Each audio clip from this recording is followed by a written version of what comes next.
It is a landscape which still thwarts some efforts to deliver aid. Aircraft are bringing in the basics, but moving supplies out around roads that are damaged or destroyed is proving hugely challenging.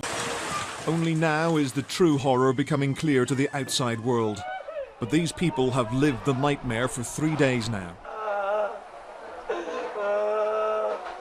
Dealing with the aftermath must be as tough as surviving the storm itself. More pictures of Friday's typhoon are now emerging. In places, the winds reached almost 200 miles an hour. That makes it one of the most powerful storms ever recorded on land.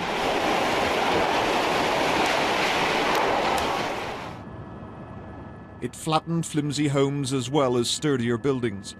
Many people would have been killed by collapsing walls or flying debris. Even evacuation centres are reported to have been severely damaged. But the wind also created a storm surge, with powerful waves sweeping across the islands. A huge number of victims drowned. When the water receded, it left behind evidence of its force. The province of Leyte and its capital Tacloban appears to have been the worst hit.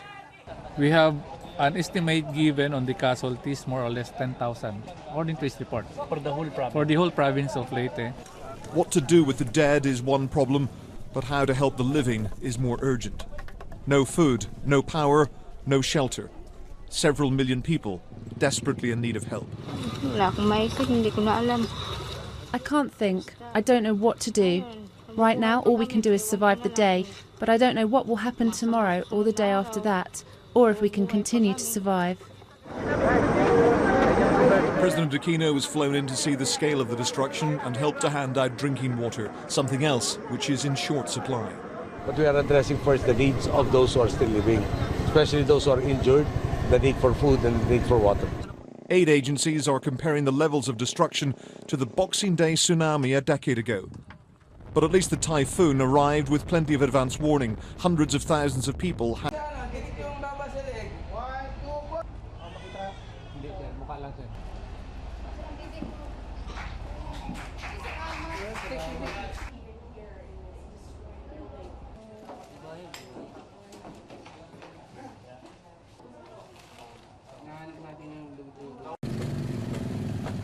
The Philippines have been hit by many storms, but nothing quite like this.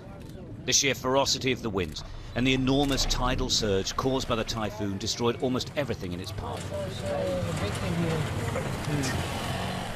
Toloso is wrecked. Many of those who died lie where they were found. It's the same in many communities, virtually swept away as the storm crossed the country. Just a few more moments and we all would have been saved, but I accidentally let go of my daughter's hand. I guess she had to be sacrificed, otherwise I wouldn't have been able to escape. She must have known if I kept carrying her, both of us would have drowned. Stranded survivors appeal for help to passing planes. Some have brought food, water and medical supplies, but it isn't enough, not nearly enough. In wrecked buildings, survivors scavenge for food.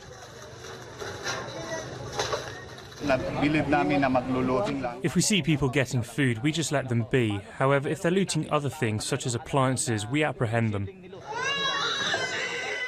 As time goes on, these tiny groups sheltering in the few buildings still standing say their supplies are almost out.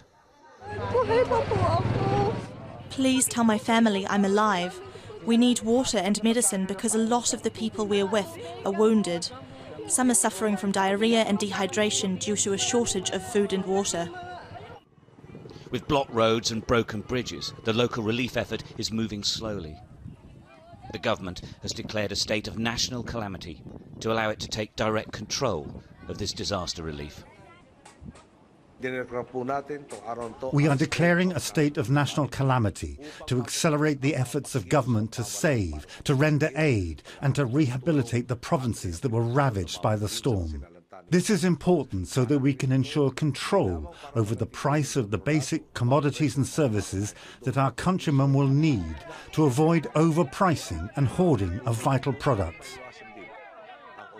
While the aid effort has been hampered by the huge amount of destruction to infrastructure across large parts of the country, the bad news is that another storm is predicted to hit in the next 24 hours or so. Meteorologists say that it won't be as powerful as Haiyan, but it will follow the same course. And with the amount of destruction that's already happened, things will only get worse for the survivors. As some aid flights heavily laden with supplies do get into the disaster zone, there is a sense that the relief effort is racing against time and the elements. They need to get people to safety in large numbers. People like this baby girl, born on the floor of an airport control tower. Her birth and her mother's survival bringing some relief to this terrible disaster. The people of the Philippines live with storms, over 20 a year on average. But this was worse because the water and winds combined.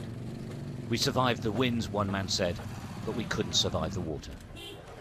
Stuart Ramsey, Sky News, the Philippines. The sheer scale of the challenge has drawn a global response. US forces mobilising to boost the relief operation. Marines and transport planes are ready to deliver aid and to help search for the many still stranded or missing. This is a logistical challenge on a scale rarely seen before, requiring not just international donations, but international boots on the ground. We're going to move stuff as they direct. As the Philippine government and their armed forces ask us for support, I've got airplanes and helicopters. I've got airplanes that can look for people in areas that are stranded. So that's what I do. I provide capabilities that are not resident here. Medical help is also desperately needed, and Japan has deployed a large team of doctors and nurses who specialise in emergency assistance. They hope to have a field operation up and running in the coming hours, and their skills will be in great demand. Many who survived the typhoon are injured, ill, exhausted, living and sleeping where they can, and with little prospect of things changing anytime soon.